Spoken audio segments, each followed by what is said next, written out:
L'enquête sur l'accident de la route provoqué par Pierre Palmade, la femme enceinte a bien perdu son bébé à cause du choc et cela change beaucoup de choses sur le plan judiciaire. Né viable et vivant à 22h18, déclaré mort à 22h51. Première conclusion d'un rapport médical qu'Europe 1 est en mesure de confirmer. C'était l'une des questions centrales de cette enquête. David Montagnier, l'humoriste, devrait être poursuivi pour homicide involontaire.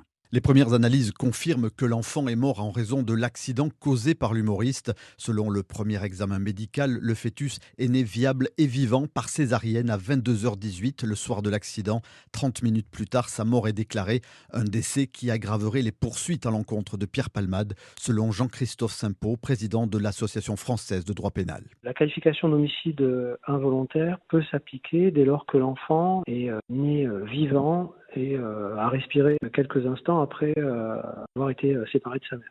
Il entre dans le cadre de la protection pénale prévue par l'article 221.6 et que donc la qualification d'homicide involontaire est applicable. Pierre Palmade encourt pour ce délit jusqu'à 20 ans de prison, une sanction alourdie en raison des circonstances aggravantes liées à sa consommation de drogue ainsi qu'à son état de récidive. L'humoriste avait déjà été condamné en 2019 pour usage de stupéfiants. David Montagnier du service police-justice d'Europe 1.